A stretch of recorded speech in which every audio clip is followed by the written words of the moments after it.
name is Caili Quan. My name is Darrell Grand Moultrie. My name is Jeanette Delgado. I'm a choreographer based in New York. I am a choreographer born and raised in New York City in Harlem. I'm a freelance artist, and I am here at BalletX helping coach Become a Mountain, Justin Peck's work.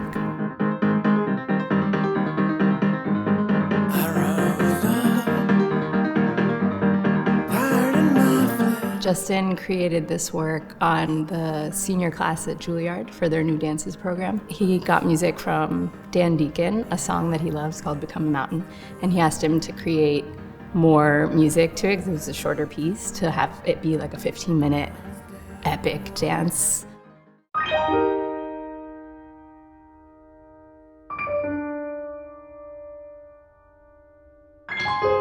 He's worked with Dan Deacon before. He's very inspired by the music, and I think that's sort of the drive of the piece, the music and the journey it takes. He was also so inspired by the dancers at Juilliard and wanted to sort of meet them where they were, the senior class, and they're in this transition phase of finding where they're wanting to dance and work and create. I assisted him on that process, and I think it kind of became this journey where there were this community of people that are so tight-knit. They've gone through this process together, and they've become a really close community. And then it sort of takes this journey where at the end, they're all sort of looking into the future and kind of on these paths of like, okay, what is the next steps for me? It really can be anything. It's abstract, and so it'll find and they'll discover what that journey is for them. It's a very interesting, creative trajectory on what this ballet has come from me planning it in spring of 2020, coming until now. So originally, we're supposed to make Love Letter for BalletX's summer series in 2020. The pandemic hit in March of 2020, and BalletX pivoted extremely quickly, and we went into virtual creations for a dance film, and we filmed it in August of 2020.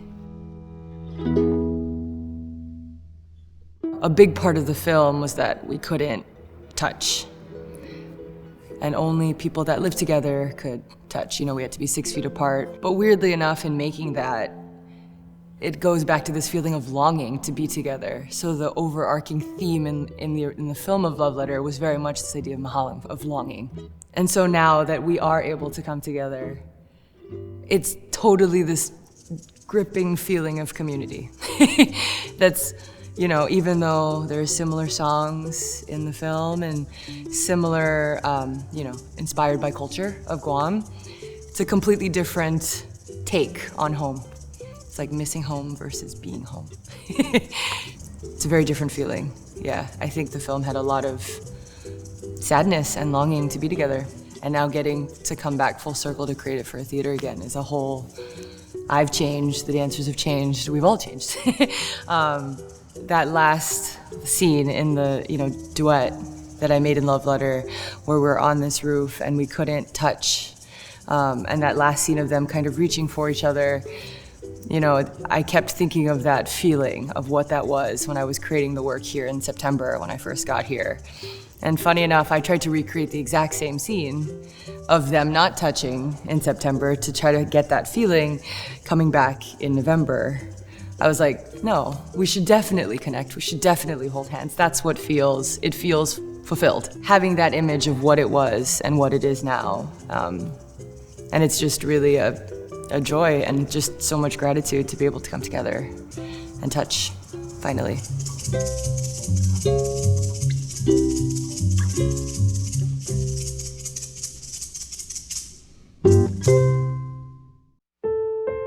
This piece for me, coming back here to BalletX, I wanted to do something a little more intimate.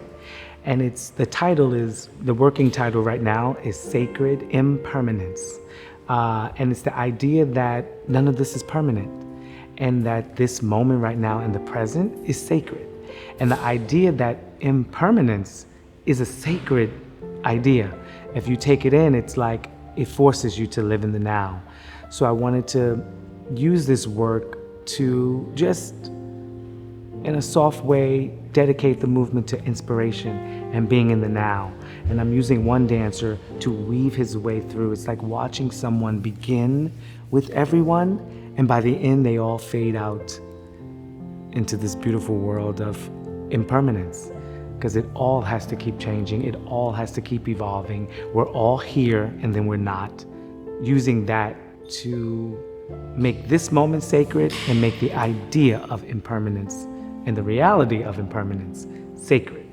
You know, I think in this moment I wanted to use, after working with them for several days, and I just finally it hit me that I wanted Shawn to almost represent my journey through impermanence in a loose way. And I wanted to find a way to use him to weave through all these moments of beauty.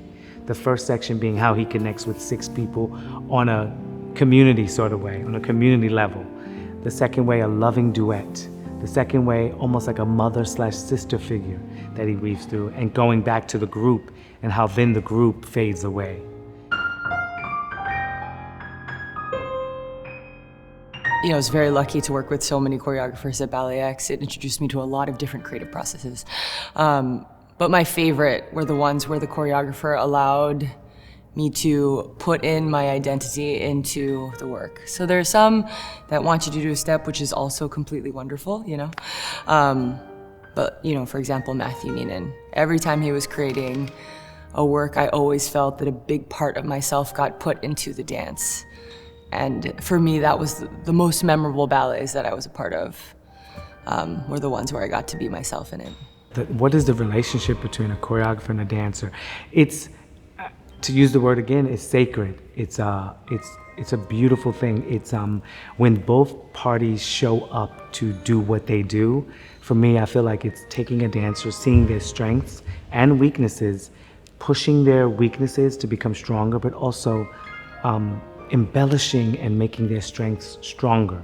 But the power, I think it definitely, for me, maybe it's a Virgo thing, I don't know, but I think a lot of choreographers think like this. I like to have my hand on all the movement, but I need the dancer to always be able to extend my vision. So if I give a step, they do the step, and maybe their body naturally keeps going. As their body naturally keeps going, it makes my brain go right to the next step.